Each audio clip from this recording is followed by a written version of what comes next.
Maharaja gold and diamonds, toll junction, Edappally, Palluruthy, Thrippunithura, Kalady, Eramalloor, Aroor പള്ളി, തുറവൂർ, തൃശൂർ. ഭക്തിനിർഭരമായി Palluruthy station പറ.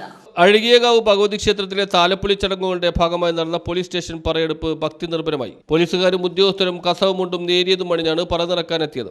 ആദ്യം ട്രാഫിക് പോലീസ് സ്റ്റേഷനിലാണ് പറ വഴിപാട് നടന്നത്. ഇവിടുത്തെ ഉദ്യോഗസ്ഥർ ചടങ്ങുകൾക്ക് നേതൃത്വം നൽകി. പിന്നീട് പഴയ പോലീസ് സ്റ്റേഷന് മുന്നിലും പറയെടുപ്പ് നടന്നു. കസ്ബ പോലീസ് സ്റ്റേഷന് മുന്നിൽ നടന്ന പറ നിറക്കൽ ചടങ്ങുകളിൽ ഉദ്യോഗസ്ഥർ കുടുംബസമേതമാണ് എത്തിയത്. രാജഭരണകാലത്ത് നടന്നു വന്നിരുന്ന ചടങ്ങുകൾക്ക് ഒരു മാറ്റവും വരാതെയാണ് സംവിധാനങ്ങൾ ചിട്ടപ്പെടുത്തിയത്. കൊച്ചി DCP-മാരായ അശ്വതി ജിജി, ജുവപ്പടി മഹേഷ് എന്നിവർ പറ വഴിപാട് നൽകി. ഇവിടെ ജോലി ചെയ്തിരുന്നവരും പോയവരുമായ ഉദ്യോഗസ്ഥർ അഴകിയകാവിലമ്മക്ക് പറ നിറക്കാനെത്തിയിരുന്നു. ഏറനാട് വനദുർഗ ക്ഷേത്രം, കോതകുളങ്ങര ശാസ്താക്ഷേത്രം, വെങ്കടാചലപതി ക്ഷേത്രം എന്നിവിടങ്ങളിലെ പറ വഴിപാടുകൾക്ക് ശേഷമാണ് പോലീസ് സ്റ്റേഷനിലെ പറയെടുപ്പിനായി അഴകിയകാവിലമ്മ ആനപ്പുറത്ത് എഴുന്നള്ളിയെത്തിയത്. പറ വഴിപാടിനോടനുബന്ധിച്ച് പോലീസ് സ്റ്റേഷൻ വക അന്നദാനവും പ്രത്യേക പൂജകളും നടന്നു. News bureau, Palluruthy.